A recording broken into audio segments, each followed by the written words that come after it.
just wanna walk with you, Lord. Walk with you and talk with you every day. Today's date is August the 5th. Shabbat Shalom to all those out there that are in YouTube land who will hear this message here later. So, we all know the story of the Israelites. We know what happened to them while they were in the wilderness. We know the trials or tribulations, the things they were going through while there. We know that the Most High did send a deliverer by the name of Moses to come and actually deliver them through. But we need to revisit the account of Moses to actually look at how his responses were at first. And the reason why is because, as we had said during praise and worship, many of us are in a state of transition in our lives, and there are certain things that we feel the Most High is actually calling us to do, and there's things He's calling us to be. Some of these things are things that we've already known.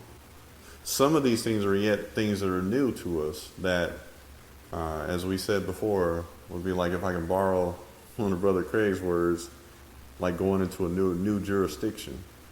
And I can't explain jurisdiction like Brother Craig can, but essentially is going into another person's or another entity's area without the authority to be there and assert any dominance or any kind of rule. Am I doing good, Brother Craig? Summing it up. So the Most High, though, is actually challenging us to go into new territories that we have never had jurisdiction in. And He's calling us to do a work. And some of these things are actually causing us to become a little fearful. And we know that by the fact that we're becoming fearful, that's not actually from the Most High for us to be being fearful and not doing what it is He's calling us to do. And it's interesting because as I was actually praying about a message for today, I don't have this down on paper. That's why I said everyone kind of bear with me as I try to go through this. But I was praying about it all, and the Most High was showing me everybody and showing me that different transitions that everyone is going through. And these are things that, because I'm not someone, I don't know the future. I mean, we only know what the Most High can reveal to us. But these are things that everyone has talked to me about individually. So when we think about our situation, we're going to look at Moses, because we're going to see some parallels there, okay? The Bible says that a good shepherd always gives a good word in good season, right? And of course we know Christ Himself, the Messiah, is our shepherd. And we thank Him for using brothers and sisters to deliver the messages that He wants to come forth. So we're going to go to Exodus chapter 2. And we're going to actually go to verse 23. So this Exodus chapter 2, and we're going to read from verse 23 on down. And verse 23 says, "And it came to pass in process of time that the king of Egypt died, and the children of Israel sighed by reason of the bondage. And they cried, and their cry came up unto the Most High by reason of the bondage." Verse 24, "And the Most High heard their groaning, and He remembered His covenant with Abraham, with Isaac, and with Jacob. And the Most High looked upon the children of Israel, and He had respect unto them." Now, what does that actually mean when it says that He had respect unto them? Well, when you look at the word respect, it's actually the Hebrew word 3045, which is yadah. And that means to know, to perceive, to find out, to even discern, to recognize, to acknowledge, to confess, to consider. It also means to make oneself known. Now, that's the definition we want to really look at, because that's what it's talking about in this verse. So the Most High was about to do something to make himself known to them. But examine their condition. In verse 24, it says that the children of Israel sighed by reason of the bondage. They cried, and their cry came up to him because of their bondage. So they were crying because they were in bondage. That's not unlike us today, though. It really isn't. And the Bible says that he remembered his covenant with them, with Abraham, Isaac, and Jacob. And so he then looked upon them and he said, I'm going to make myself known unto them. Guess what? You know what? Everything that the Most High is actually challenging us in right now, he's actually been making himself known to us. Because if we're really honest about things, we've gotten confirmation after confirmation of whatever it is he's telling us to do. We've gotten confirmation of it, but we're still afraid. By the very fact that we've actually gotten confirmation of it, that proves that he's been making himself known to us in that situation. That proves it. So then the question is, not what is he waiting for, what are we waiting for? Because remember, we gave the illustration before during praise and worship. Picture these people. Picture our ancestors being afraid and in bondage. And picture them having that little light, that little hope that seems like it was almost gone. But yet, as the song said that we listened to from the Prince of Egypt soundtrack, says it's hard to kill. And for some reason, this thing won't die in us.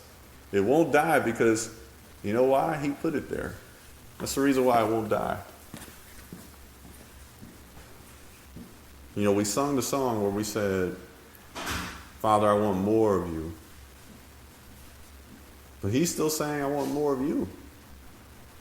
He's still wanting more from us. Well, Father, I gave you everything I got. Not quite. Not quite. So, at the end of Exodus chapter 2, we saw that the Bible says that he was going to make himself known to them. Correct? And like we just stated here just a moment ago, the very fact that there are things that we know he is calling us to a higher level of faith, if you will, from faith to faith, as the Bible speaks of, he's already given us confirmation that we should be doing these things. But we're afraid. We're afraid. But that's not unlike Moses. And that's why we need to read the account of Moses again. Because there's a key situation there in Moses that we're gonna see. So verse 1 of Exodus chapter 3 says, Now Moses kept the flock of Jethro, his father-in-law, the priest of Midian, and he led the flock to the backside of the desert and came to the mountain of God, even Horeb. And the angel of the Most High appeared unto him in a flame of fire out of the midst of the bush. And he looked, and behold, the bush burned with fire, and the bush was not consumed. And Moses said, I will now turn aside and see this great sight, why the bush is not burnt. So Moses saw this and he was like, well, that's amazing that the bush is actually burning and it's not actually being consumed. How is that? So it piqued his curiosity. Same way that we actually came to the Most High, that he did something to pique our curiosity. And you know what's interesting though? The things he's actually leading us to do, that he's telling us that he wants us to do, many of these things started out as something of curiosity for us. Let me give you an example. I'll use my own situation. So I hadn't had a chance to tell everyone, but soon we're going to have a reduction in income. And it's not going to be just a little. And it's something that seemed fearful at first. But the thing that I realized was, the Most High said to me, well, you had already desired, though, the outcome of it. So now that I bring it to you and tell you to do it now in faith, now you're having fear? But wait a minute. You already had the curiosity when I showed you the burning bush. Is everyone following me on this analogy? We already had the thought about it, right? It was something he did that piqued our curiosity, the burning bush. But the bush wasn't being consumed. In our case, the burning bush, the actual burning bush was, I wonder what it would be like if Tara got to stay home, what would our lives be like? See, that's what the Most High used to pique our interest. That's the burning bush. Then we turned and we looked at it. And he showed us a way for it to be done, but he didn't just show us a way. He said, this is what I want you to do. And they were like, no. We can't do that. We can't afford it. But wait a minute. I already got your curiosity. It was something already that you were already curious about. I hope this analogy is working right with where we're going with this. All right. So verse 4, and when the Most High saw that he turned aside to see, the Most High called him out of the midst of the bush and said, Moses, Moses. And he said, here I am. And he said, draw not nigh hither, put off thy shoes from off thy feet, for the place whereon thou standest is holy ground. Moreover, he said, I am the God of thy father, the God of Abraham, the God of Isaac, the God of Jacob. And Moses hid his face, for he was afraid to look upon Elohim. So you know what's interesting about that? A lot of times, we're curious about something. It's something that we desire to do. And then when the Most High will bring it to us and say, hey, I'm going to give you the opportunity to do it, we become afraid. And it's kind of like, if you kind of think about it, it's really bizarre in a way, because we had already been thinking about it before. And then when he brings the opportunity, that's when fear seizes us. Verse 7, and the Most High said, I have surely seen the affliction of my people, which are in Egypt, and have heard their cry by reason of their taskmasters, for I know their sorrows. You know how you were praying that the Most High would use you more? Or you were praying that the Most High would free up more of your time to be able to minister? Or how you were asking the Most High to put you in a situation where it will be easier for you to reach more people? He says, okay, here I am. I'm about to do it. And we become afraid. But in verse 7, it says that he seen the affliction of his people which were in Egypt, and heard their cry by reason of their taskmasters. See, the things that a lot of times the Most High brings to us are things we were already praying about before. We just didn't know how we were going to be able to do it. We didn't know how we were going to be able to do it or what way it was going to come about. But he heard us praying about it beforehand. So he says, okay, I'm going to come and I'm going to give you the answer to your prayer. Verse 8. And I am come down to deliver them out of the hand of the Egyptians, and to bring them up out of that land unto a good land, and unto a land flowing with milk and honey, unto the place of the Canaanites, the Hittites, the Amorites, the Perizzites, the Hivites, the Jebusites. Now therefore, behold, the cry of the children of Israel has come unto me, and I have also seen the oppression wherewith the Egyptians oppressed them.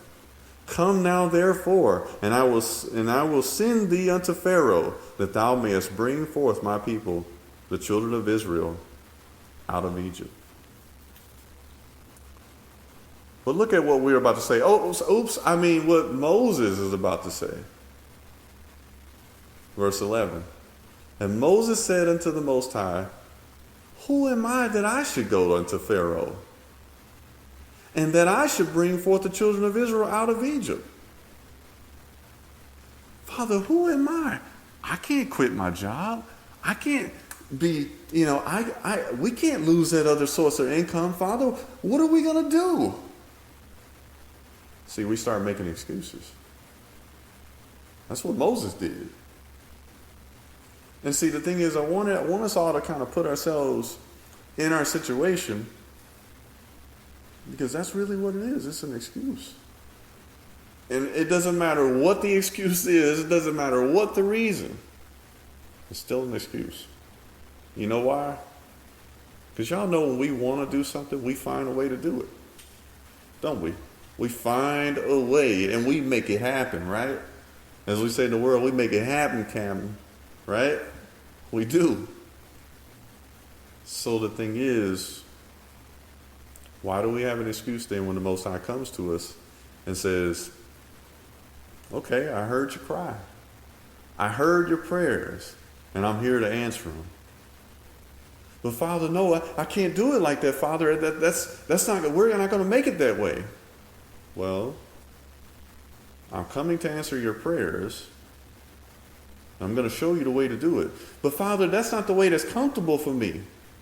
I never said I was going to give you the way that's comfortable for you. See, we want it to be easy. We want it to be done in a way that we think is the best way for it to be done, right? Instead of the way he wants it to be done. But the Most High always does things for whose purpose? His purpose. And for the purpose of his covenant. And when we look at Ecclesiastes, we don't have to turn there. What does the Bible say is the whole duty of man? Obey God and keep his commandments. They're his commandments. They're his way. So therefore, when he comes to us and tells us a way to do something, he's going to tell us his way to do it, not ours. See, our way would make us actually feel confident to do it. But we ever notice he never lets us do it our way. He'll give us the answer to our prayers and the desires of our heart, but do we ever notice that it's always on his terms? It's never the way we would have actually did it. But his way is always the better way. So Moses makes an excuse in verse 11. Verse 12, the Most High comes back in verse 12 and he does something for Moses. The same thing he does for us. And he says, certainly I will be with thee, and this shall be a token unto thee that I have sent thee. When thou hast brought forth the people out of Egypt, ye shall serve God upon this mountain. So the Most High gives him a sign, correct? That's that thing we were talking about before called confirmation. You know, that thing where the Most High is actually giving you a confirmation that you can do the thing that he's telling you to do, but you still don't really believe him, so you're still afraid? That confirmation. The Bible says that there is nothing new of the sun, under the sun. What has been shall be. Correct? So what we're watching play out in our own lives individually, we can see the custodian of the law, Moses, did the same thing before us, right? Same thing. And the Most High gives him a token or a confirmation. I had to borrow like an illustration that Sister Nell had told us about that was funny, I tell you. And y'all know Sister Nell is funny when she tells a story sometimes, right? And she said she used to be she was a prayer person at a church, and she said that the Most High told her that she needed to leave her post and leave that church. And she said that she was just like, I can't leave my post. I can't do that, Most High. And she said, though, the Most High kept dealing with her, giving her confirmation and things like that, giving her signs that he was really dealing with her about doing it, right? About leaving it. And she said one day, a guy just out of the blue there at that church, right? This guy didn't know at all about what the Most High was dealing with her about or anything. This guy said to her, you better go ahead and step down, because you don't want to get in trouble with the Most High for being disobedient. And I tell you what, we laughed so hard about it because it was so funny, because she said the Most High had been telling her the whole time, leave her post. But she was fearful and she was afraid to do it, because at the time she didn't have any way of bringing any income in and stuff, and so she didn't know what she would do and things like that. She was fearful and afraid, but the Most High had already told her to do it. And when the Most High tells us to do something, he always deals with us just like he did with Moses in verse 12, and he said, I will be with thee. So he's always still with us. He can't tell us to do something and then not be with us to enable us to do it. But then not only is he with us, he gives us a sign also that is really him dealing with us about the situation. But then what do? We give an excuse the same way Moses gave an excuse. So we'll continue. Verse 13. And Moses said unto the Most High, behold, when I come unto the children of Israel and shall say unto them, the God of your fathers has sent me unto you, And they shall say to me, what is his name? What shall I say unto them? And the Most High said unto Moses, I am that I am. And he said, that thus shalt thou say unto the children of Israel, I am hath sent me unto you. So Moses said, if I do this, well, what am I going to say to the children of Israel after they ask me, well, what is his name? What shall I say unto them? So, you know what? That's the same thing we do, right? Most High gives us an edict, right? A command to do something. We get afraid. We become fearful. And then what do? We start asking him questions. Well, Father, how am I going to do this, though? This, and this, and this. Not realizing that he's already got the whole thing figured out. He wouldn't tell you to do something unless he already had the steps already figured out for you to do, to accomplish it. But see, it's us that get fearful and afraid because we don't see the end of the story. But did the Most High not say that he's the beginning and the end? Did the Messiah not say he's the Alpha and the Omega? Did not the Bible say that faith is the things that are hoped for, the things unseen? See, we have to talk about these things because every single one of us are in a situation that's going to require us to move with faith. Every single one of us in here, I'm telling you, that's the thing that's amazing, because that's why I said before that, you know, the Most High says he would give us a word in due season, right? I told you all about our situation, right? Our income is going to be reduced, all right, by close to half. And I'm going to tell you, I don't make enough money to cover all the bills. But yet, I know I got to trust him. Well, brother, y'all are stupid to do this. No, that's what a person that doesn't understand the Most High says. Because the Most High says we are to go from faith to faith to faith to faith.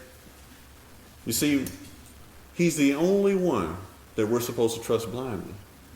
We can't trust each other blindly, right? We have to observe fruit. But he asks us to trust him blindly. Because he's the beginning and the end. And as the Messiah said, the Alpha and Omega. But we're just like Moses, and we come with our excuses, and we say, well, Father, if I do that, how is this going to work? He's like, I'm not worried about how that's going to work, and neither should you be. Because I'm with you, and I've already given you confirmation that you need to do this thing. If I've already given you confirmation, the same way I did with my servant Moses, then the only response I need from you is, okay, Father, when and what should I do on whatever day you set for me to do it? Verse 15, and the Most High said moreover unto Moses, thus shalt thou say unto the children of Israel, the Most High power, the God of your fathers, the God of Abraham, the God of Isaac, and the God of Jacob, has sent me unto you. This is my name forever, and this is my memorial unto all generations. Go and gather the elders of Israel together and say unto them, the Most High God of your fathers, the God of Abraham, of Isaac, and of Jacob, appeared unto me, saying, I have surely visited you and seen that which is done to you in Egypt. And I have said, I will bring you up out of the affliction of Egypt unto the land of the Canaanites, the Hittites, the Amorites, the Perizzites, the Hivites, the Jebusites, unto a land flowing with milk and honey. And they shall hearken to thy voice, and thou shalt come, thou and the elders of Israel, unto the king of Egypt, and ye shall say unto him, the Lord God of the Hebrews hath met with us. Now let us go, we beseech thee, 3 days' journey into the wilderness, that we may sacrifice to the Most High our God. And I am sure the king of Egypt will not let you go, no, not by a mighty hand. And I will stretch out my hand and smite Egypt with all my wonders, which I will do in the midst thereof. And after that, he will let you go. And I will give this people favor in the sight of the Egyptians, and it shall come to pass that when ye shall go, ye shall not go empty. But every woman shall borrow of her neighbor, and of her that sojourneth in her house, jewels of silver, and jewels of gold, and raiment, and ye shall put them upon your sons and upon your daughters, and ye shall spoil the Egyptians. Well, that was a lot we had to read, right? So let's translate it, right? Because we know we always have to apply it to our day, right? To our situation, right? We got to see the parallel here. So in verse 15, he tells Moses what he's going to say, all right, to the children of Israel to convince them that he's really being sent. He gives them instructions also telling Moses that he's seen the affliction they've had, right? So for us, that's the Most High telling us, okay, this thing that I'm telling you to do, I need you to go ahead and do it. All right? That's also the Most High telling us, I've heard your prayers. I've heard your desires, and now I'm here to give you what your prayers were. I'm here to answer them. I'm here to give you what the desires of your heart are. Verse 17, the Most High tells Moses there about how he's going to bring them up out of the affliction, right? He's still giving them instructions. So think of it like this. There's something the Most High is calling us all to do, correct? An instruction. And you know what he's done? He's showing us what's at the end of the instruction. If we complete the instruction, he's showing us what lies on the other side. Correct? He's showing us what's on the other side if we do the thing that he's telling us to do. And he's basically telling us, as he's telling Moses here, basically he's telling Moses, if we sum it up, that Moses, you're going to have success. But guess what? He says in verse 19 to Moses, I am sure that the kingdom of Egypt will not let you go, no, not by a mighty hand. He's telling us, yes, and the thing that I'm calling you to do, no, it's not going to be easy. No, it's not going to be comfortable. And do y'all know a secret? That's the part that makes us afraid. That's the part. That's the part that makes us shrink back in fear. Because we know it's not going to be comfortable. We know it. Why? Because the Most High has already told us it's not going to be comfortable. And it's not going to be easy. It's going to be hard. He told us that. But he also told us, I am with you. And he's also been giving us sign after sign and confirmation after confirmation that it's really him telling us to do it too. But it's not going to be easy. Because see, if it was going to be easy, you know what that would mean? That we would get to do it the way we choose to do it. Correct? Not the way he chooses for us to do it. He says, no, you don't get to do it your way. You got to do it the way I'm telling you to do it. So we're uncomfortable. See, this is all that he was telling Moses too. This is the reason why he kept giving Moses confirmation after confirmation. That it was him leading Moses to do it. The Most High even tells Moses that when they come out, they're going to even have more than what they did in the beginning. And guess what? He's doing the same thing for us. He says, Tara, if you do the thing I'm telling you to do, this is how much more fruit you're going to have on the other side. But Tara's still afraid. And y'all know I'm using this example, right? So let's see what Moses does as we go forward. So Exodus chapter 4, verse 1. And Moses answered and said, but behold, they will not believe me, nor hearken unto my voice, for they will say, the Most High hath not appeared unto thee. What is Moses doing? He is acting out of fear. Okay, what else? Anybody else? What is Moses doing right there again? Making an excuse. Same thing we do. Right? He's making an excuse. Moses is trying to point out to the Most High why this thing the Most High is asking him to do is impossible to do. That's what basically Moses is saying. Father, I can't do this because of this, and this. But are we so naive to think that the Most High has not already made the road? We must be. No, brother, I'm not. Well, if you're not, then why are you still making excuses? Tell me why again? Right. Because we're speaking out of fear. Same thing Moses was doing here. So what does the Most High say to him in verse 2? And the Most High said unto him, what is that in thine hand? And he said, a rod. And he said, cast it on the ground. And he cast it on the ground, and it became a serpent. And Moses fled from before it.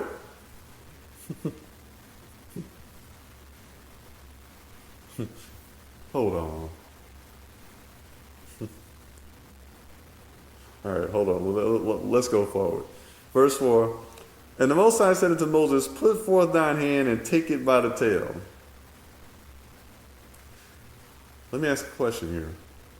And whatever it is that the Most High is asking us to do, what has he put already in our hands to do it? Power. He's put the power, the tools in our hands to do what he's actually telling us to do, correct? We can't do it without his actual power granting us the power to do it, right? He's put the power in our hands. And we're afraid.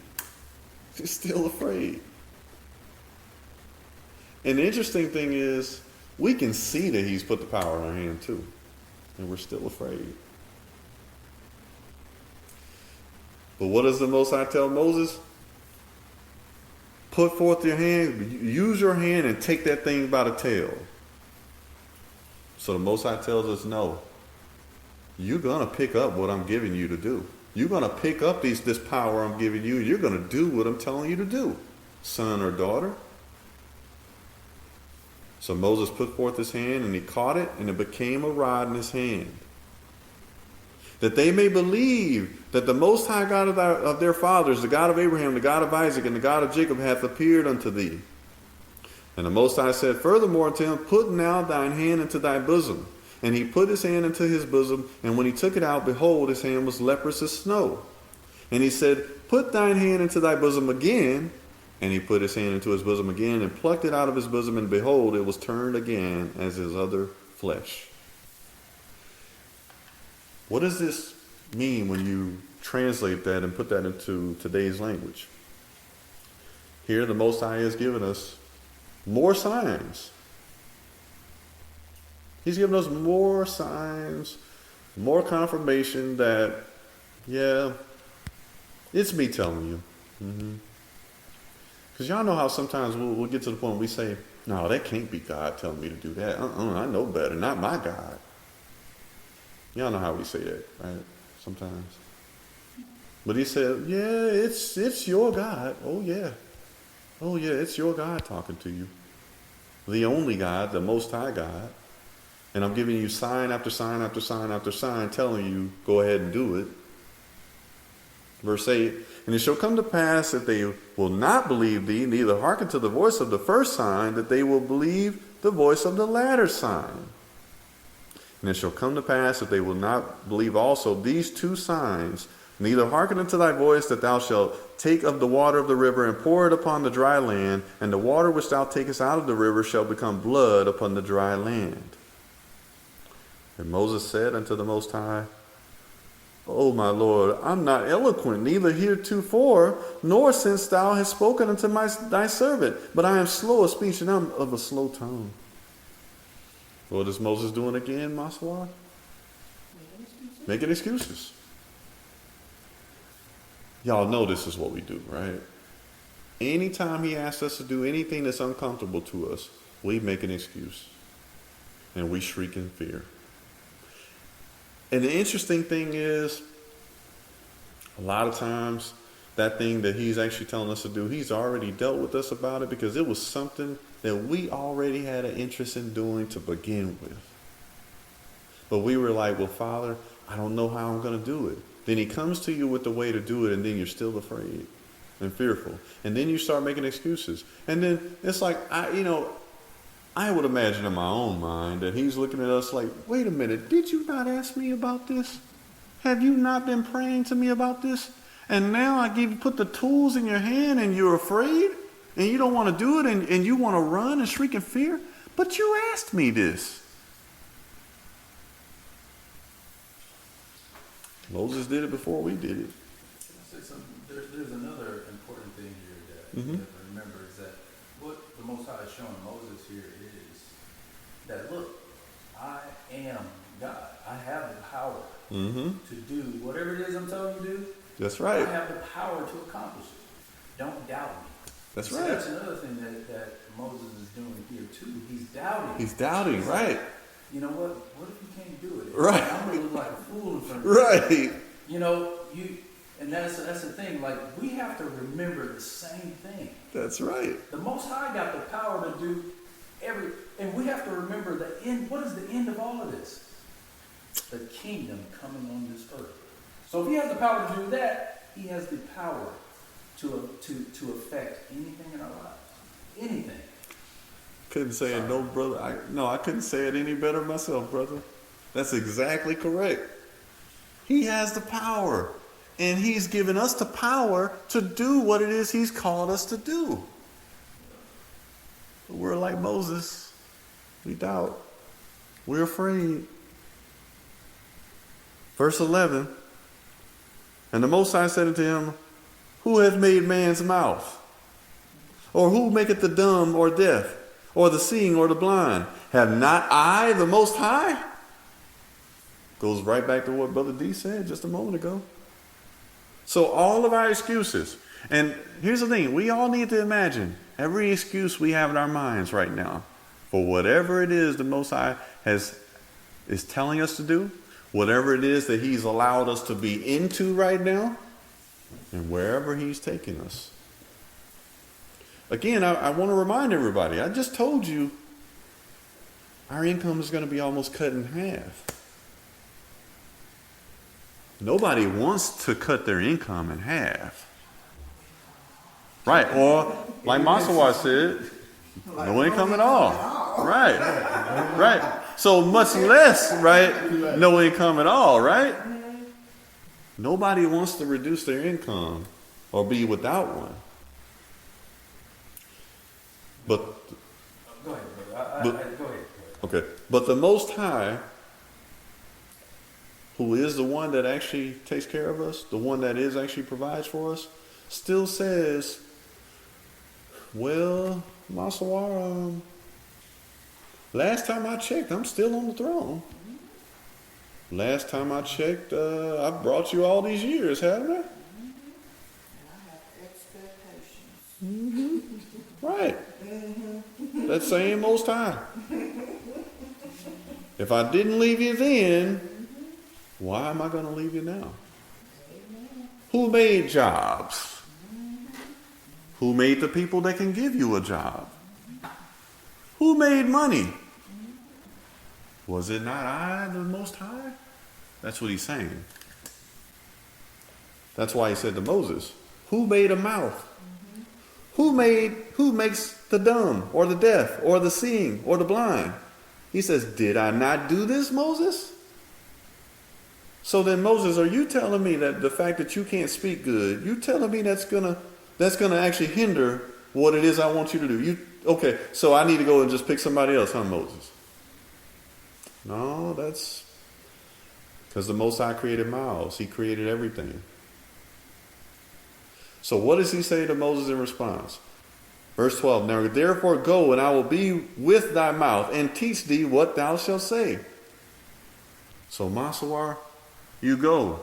You continue doing what you're doing, and I'm going to take care of you along the way. But don't be afraid, because I made jobs. I made the people that can give you a job. I made money.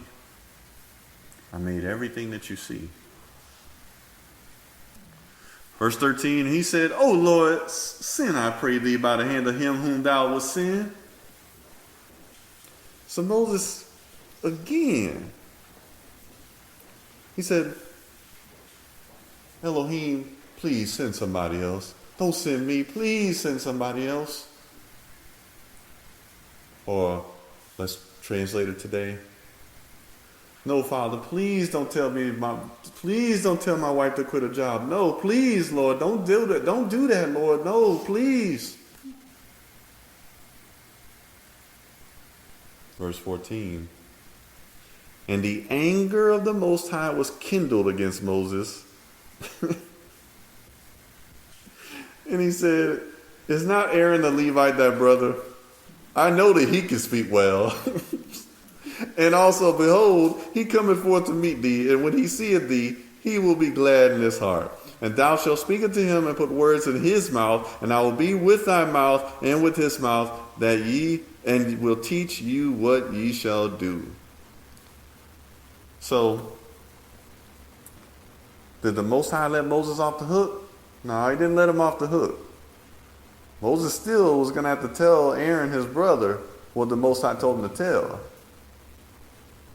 But the Most High gave him grace, and y'all know, as every time we always talk about, there's so many examples, right, Sister Merlene, of grace in the Old Testament. So many.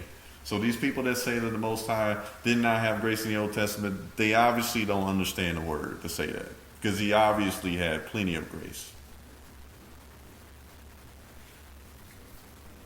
But like I said, Moses made excuse after excuse after excuse after excuse.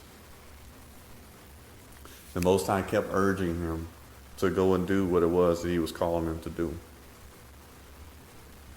So when we look at that, we have to take that lesson for us today as well. Because all of us are being taken into new territories. We're taken into new, as we said before, jurisdictions, right?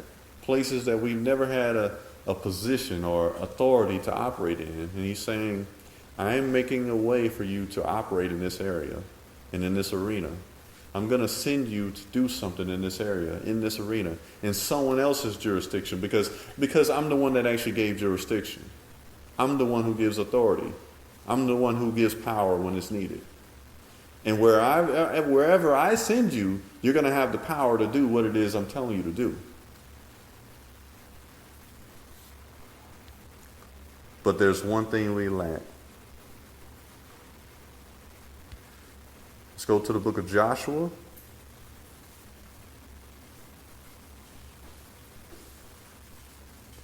We're going to go to chapter 1.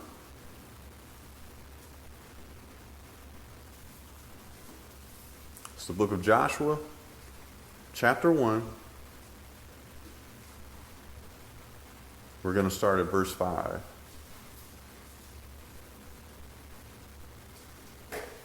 Verse 5 states, there shall not be any man that will be able to stand before thee all the days of thy life. As I was with Moses, so I will be with thee. I will not fail thee, nor forsake thee. Now, I want us to stop for a second, and I want us to read that verse one more time, but I want us to inject ourselves in that verse. There shall not be any man to be able to stand before thee all the days of thy life. CJ, Darik, Craig, Tara, Masawar, Merlene, Linnell, so on and so forth. Cruz. Yeah, Cruz, I didn't forget about you. As I was with Moses, so I will be with thee. I will not fail thee, nor forsake thee. So the Most High says, I'm not going to fail you. I'm not going to forsake you in the things that I'm telling you to do.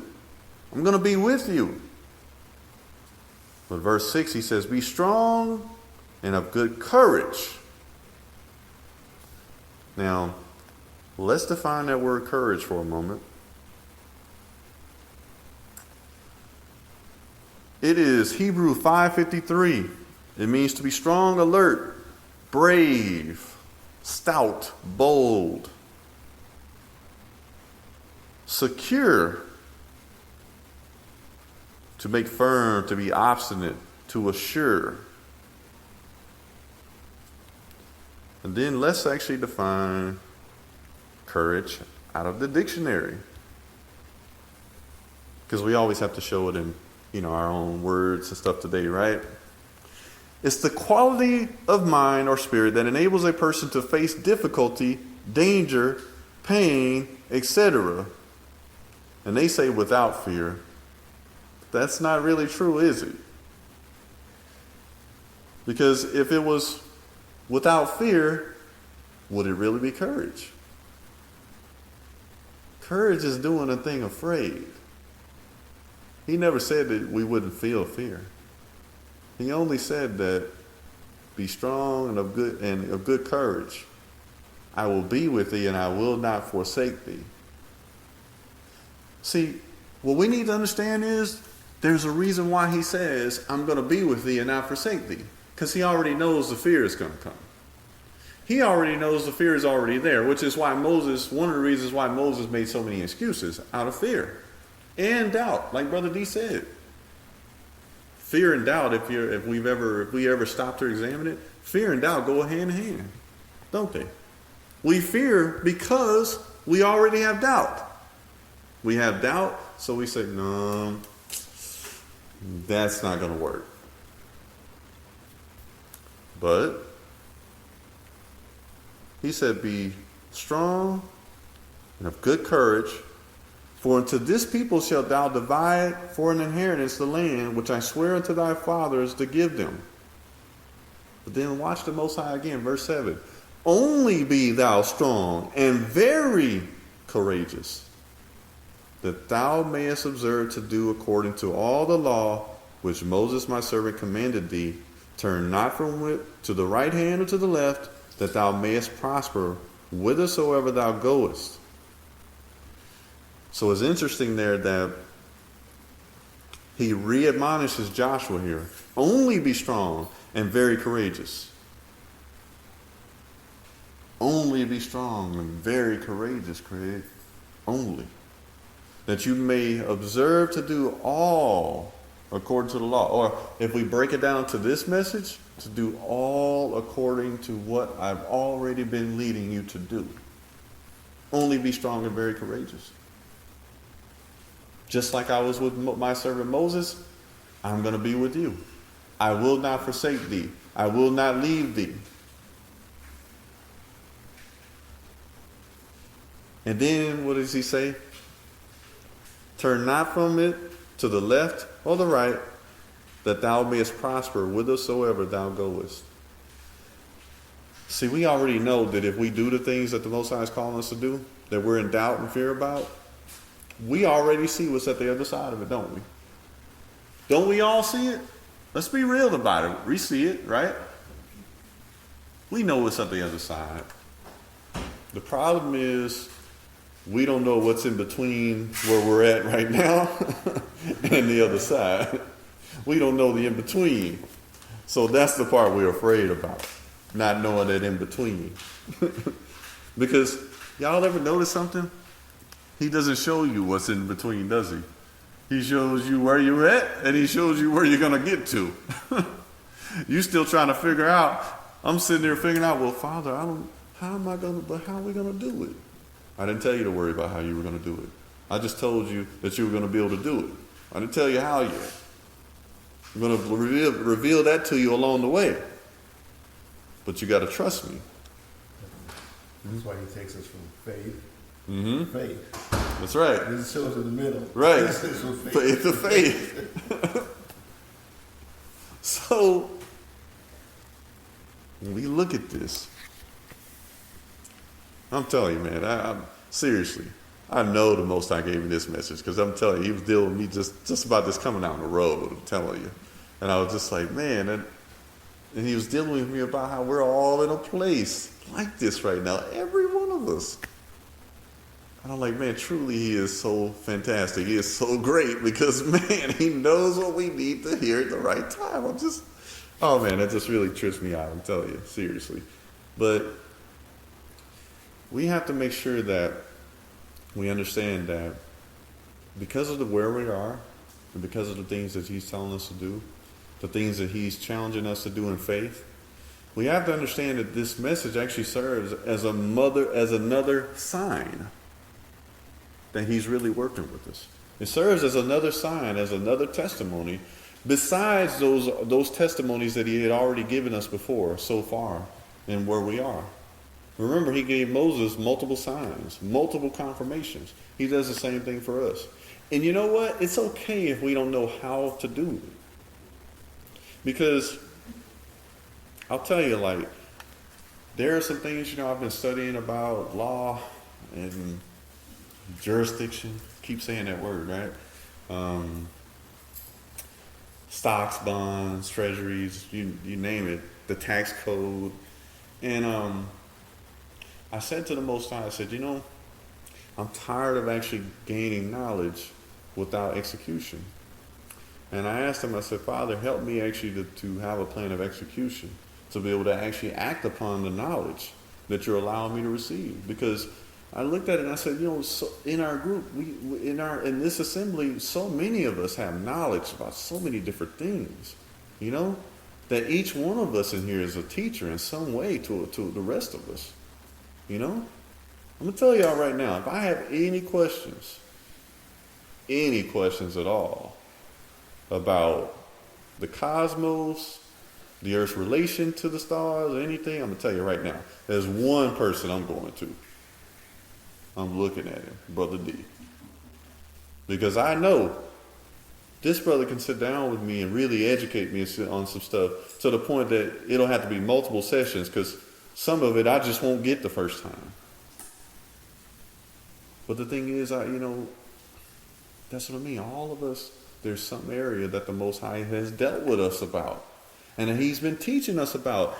And I don't want us to sit on this and think that there's not a reason why He hasn't been giving us this knowledge. We are not gaining this knowledge to sit on it. This knowledge is going to be used in the places that He sends us to. It's going to be used.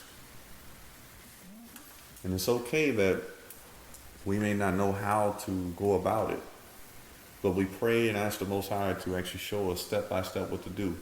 As Craig mentioned a moment ago, from faith to faith to faith to faith. He never gives us all everything at the same time. You notice when He dealt with Moses, He gave Moses things step by step. He gave Joshua things step by step. Now He'll tell us the end to let us know what the actual outcome is going to be. But He doesn't tell us all the steps at the same time. So He'll say, today, I need you to do this today. But what we do? We jump ahead to tomorrow and say, well, what am I going to do tomorrow? He said, wait a minute. You ain't done what I told you to do today yet. But we have to be strong and very courageous, that we may observe to do according to all the law, for all the things He's telling us to do, which Moses my servant commanded thee. Turn not from it to the right hand or to the left, that thou mayest prosper whithersoever thou goest. So, I want to challenge us today, okay? That when we leave today, that we really actually spend some time in prayer to the Most High about those things that He's been giving us the desires of our heart to do.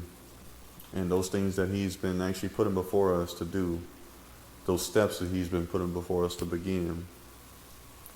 And let's set aside all excuses that we may have. And let's understand that fear is one of those things that unfortunately that sometimes does present itself. But we are to be courageous when we do what it is He's calling us to do. We're to be strong and very courageous. And we have to remember that if He's asking us to do something, He's already given us the tools to be able to do it. We just have to make a decision and say, Father, I choose to obey your voice. Father, I choose to trust you. And with that, Shabbat Shalom.